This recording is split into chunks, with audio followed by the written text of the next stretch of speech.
Good morning and happy Easter from the Avenue Uniting Church in Blackburn, Victoria. My name is Rod Pepiot and I'm the minister here.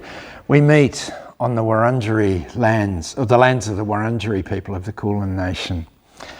Today, as I said, is Easter. And I want to begin with an Easter prayer by Reverend Larry Peacock from Portland, Oregon, and I'll say a little bit more about Larry shortly. But it's a prayer that picks up the theme that I have been using over Easter, the courage to die and the courage to live. God of openness and new life, in this Easter season, remove me from the tombs of doubt and despair. Turn me from dead ends and shattered dreams and lead me toward new hope and a bright tomorrow. Walk with me down uncharted roads and ordinary paths, always leading me to a deeper trust and more faithful service. I open my heart to Easter joy.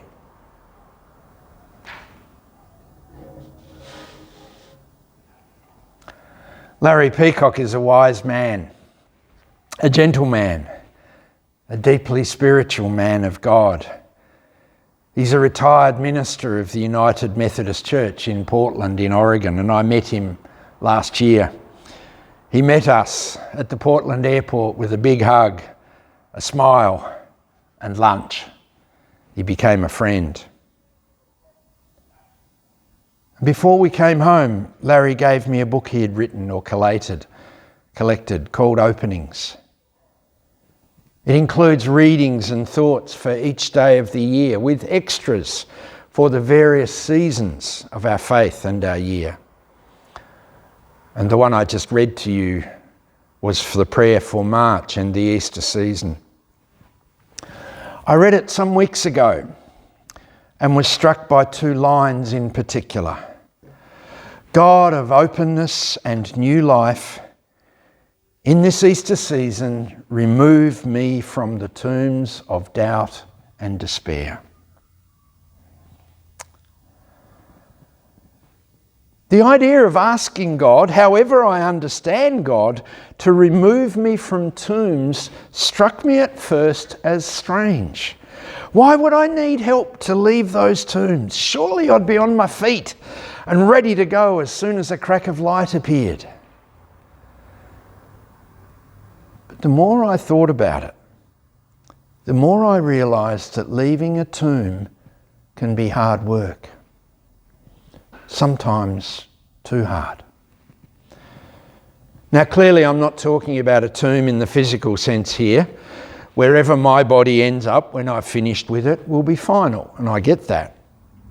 But Larry's words invited me to think about the less permanent, the symbolic, if you like, tombs that we can find ourselves in throughout our lives. Tombs that can take so much energy, often so many years, to leave behind. And that's where my theme for Easter, for Good Friday and for today came into my head. The courage to die, the courage to live. Friday focused particularly on the courage of Jesus to follow his conviction and calling, knowing the likely consequences. And those who were here that day might remember me standing humbly before the cross and wondering if I have the same courage. But it takes courage to live too. Resurrection, new life, takes courage as well. Now I know that's not quite how it's presented in the Gospels. The story of Jesus' resurrection, they're all about appearances and glory, and that's okay and appropriate and fine. But those around him are called to new life as well, and I guess that's where I am today. They are called to reflect his resurrection in theirs. They're called to leave behind their tombs of despair and defeat. They are called to live fully, creatively, compassionately, faithfully as he had. There's many examples. Perhaps the best one is the locked upper room resurrection story, where they're met by peace be with you. As the Father has sent me, I send you. Or its sequel, where Thomas needs to leave the tomb of disbelief and does so with passion and enthusiasm. That's why he's one of my heroes.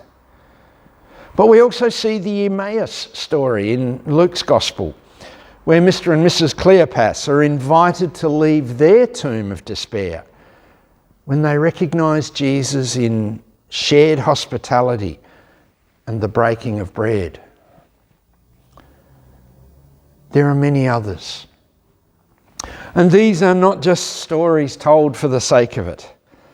They are stories of people being freed and inspired to new life, full life, resurrection life.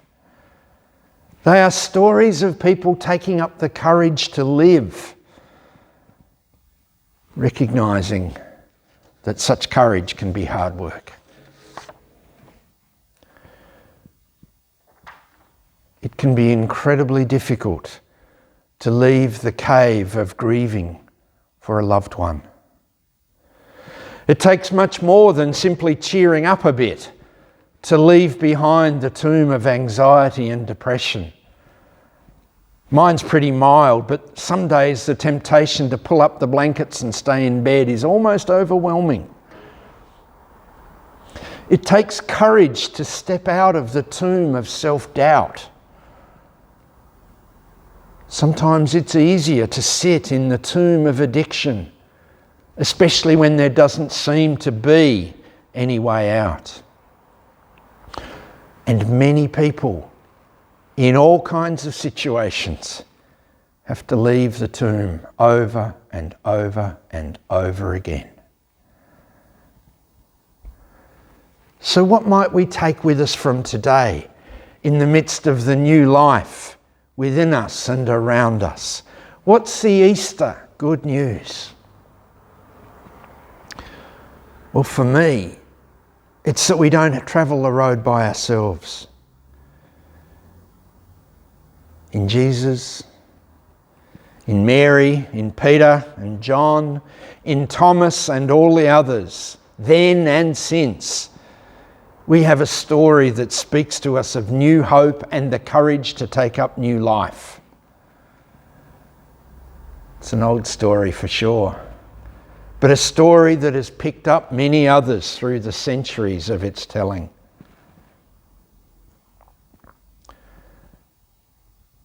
And in that community that has pointed and continues to point beyond itself to the life in all life, I find the courage to think about the tombs that hold me and what I might do about that. And I give thanks for the fellow travellers who walk this path. People like Larry, people like you, who found the courage to leave behind some tombs of your own. And what's more, have lived to tell the tale. Thanks be to God. Amen. Blessings.